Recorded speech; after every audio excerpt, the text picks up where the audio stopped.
Yeah, Harry Thomas here. Today is December 17th, 2009. This is a fearless broadcast brought to you by members of 12160.org.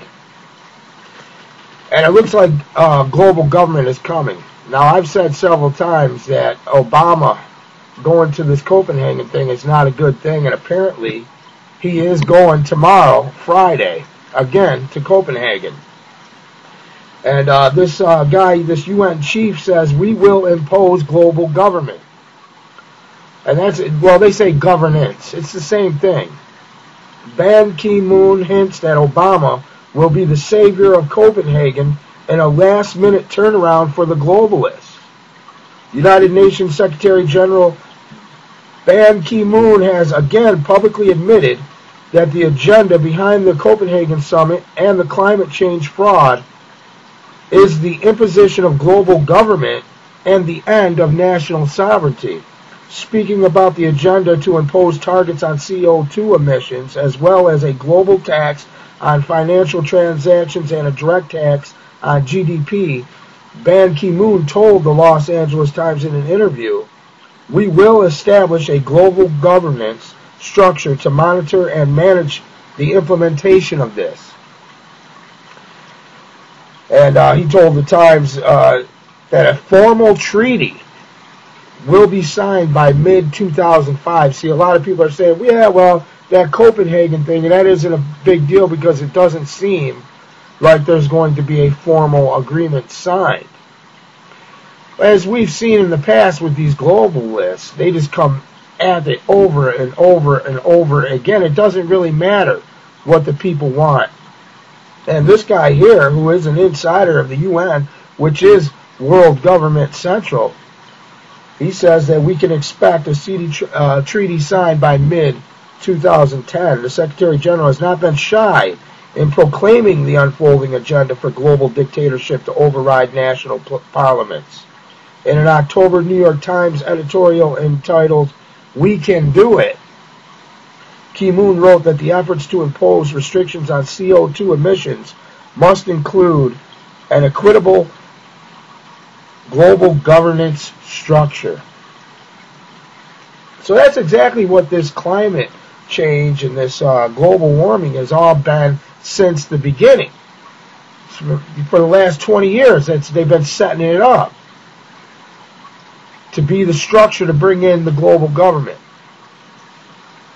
Similarly, Al Gore said in a speech earlier this year that attempts to regulate CO2 emissions would be driven through global governance and global agreements.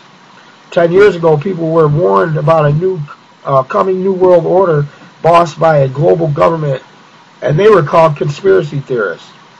In a march toward a one world government still a conspiracy? Even if its architects openly announce its implementation? And that's what we see. We see this doublespeak. There's no such thing as global government. And they say this while they're setting up the structure. And they have been for a long time. They have been for a very long time. Global governance is coming. It says here, Fox News reported, Obama's push for Copenhagen deal could violate Constitution, critics say. And we've seen this a lot, of them doing all these things trying to get over Congress. You know, get away from Congress's discretion, approval, oversight, anything, debate. And they've been using it with these executive agreements. Says when Obama arrives in Copenhagen Friday, he is hoping to cut a deal on a new global warming agreement. Even though the conference is not likely to produce a legal binding deal, critics say if the president signs an international climate treaty pledging reductions in carbon emissions, he will violate the Constitution. The Constitution states that the president cannot sign treaties without the approval of 2/3 of the Senate. But with climate change legislation stuck in the Senate after the House passed its version earlier this year, the White House is flirting with the possibility of taking action without Congress. Last week on the day the climate summit opened in Denmark, the EPA formally declared that greenhouse gases, including carbon dioxide, are a danger to human health. a finding that could pave the way for a massive new regulations under the Clean Air Act for cars, power plants, crude oil, refineries, and chemical plants.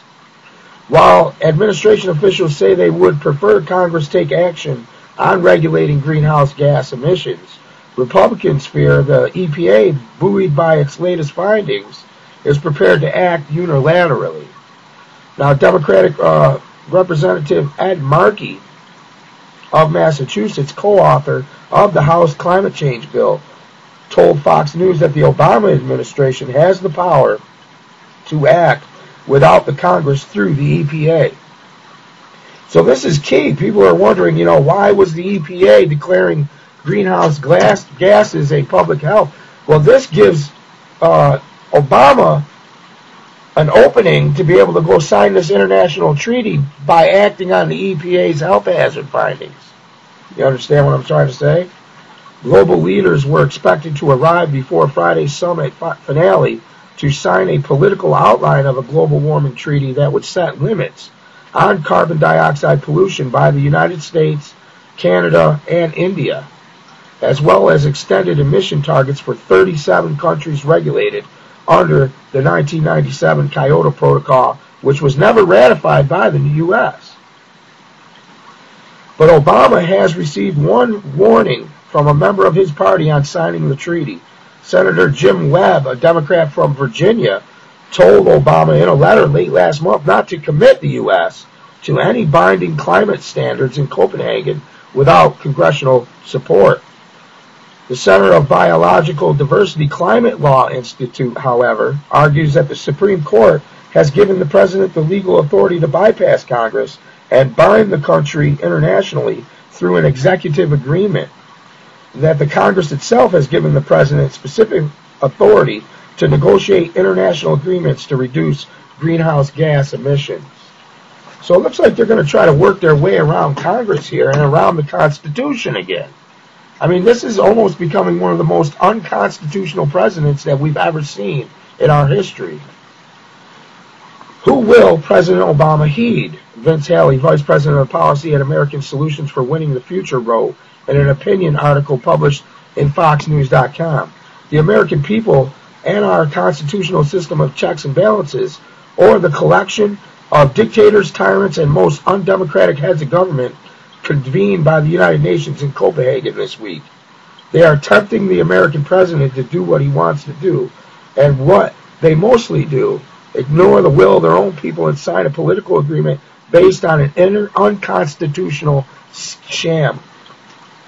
And the pressure is going to be on Obama. I mean, look at the pressure. Well, then they said, well, he's not going to go at all. The news was reporting. He's not going to go to Copenhagen at all. And then they're reporting, oh, well, he's just going to go for the beginning.